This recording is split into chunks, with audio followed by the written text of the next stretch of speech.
আচলতে এই স্কিমবিলাক প্ৰমোদ বড়োৰ স্কিম আছিলে এনেকুৱা পাগলী এই পইচাটো মোৰহে মই কিয় ইউজ কৰিম বুলি পকেটত লৈ পেলাই ঘূৰি থাকিছে আগতে কৰিব পাৰিলে হয় এইটো 171 crore স্পৰ্টছ একাডেমি কেতিয়াবাই আহিছে এই পইচাটোতো মকহে দিছে মইহে খাব লাগিব কিয় বনাম মই এই পকেটত লৈ লৈ লৈ চৰকাৰী চেছ আমিতো এনেকুৱা নহয় আৰু চৰকাৰৰ পইচা আপোনাক বনাব দিছে বনাই না বনাবি না এইটো পইচা প্ৰমোদ বড়োৰ দিনতে কিন্তু আগতে বনাব পাৰিলে হয় কি ভাবিছে মই নিজৰ পকেটৰ পইচা পকেটত ভৰাই ভৰাইছে চৰকাৰে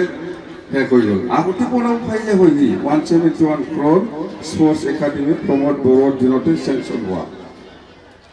নিজৰ পইচা বুলি ভাবিছিল এই পইচাটো আগতে কৰিলে হয় নামো হ'লে হয় হয় না নহয় নামো হ'লে হয় এনেকুৱা মানুহ আগতে চেংচন হোৱা এইটোকে নকৰি পেলাই ৰাখি আছিল মই কিয় বনাম মোকে দিছে পইচা এই গণ্ডগোল ইয়াতে এইটো চৰকাৰৰ পইচা ভাই বনাই দে হয় না নহয় এনেকুৱা আৰু এই 40 কোটি কোল্ড ষ্টৰেজ কিবাও এনেকুৱা এই নিজৰে পইচা ভাবিছে 40 কোটি গভৰ্ণমেণ্ট অফ ইণ্ডিয়াৰ পইচা দিছে বিটিচি কাৰণে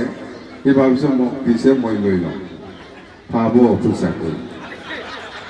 এনেকুৱা ভাবে এই কাৰণে একো কৰিব পৰা নাই 40 কোটি টাকা কোল্ড ষ্টৰেজৰ পইচা ভাৰত চৰকাৰে দিছে বনাবৰ কাৰণে এইটোকে ভাবি আছে মোকে দিছে পইচা বনোৱা নাই কেতিয়াবাই বনাব পাৰিলে হয় এতিয়া মই ডামাডুম বনাই দিম পাছ কৈছোঁ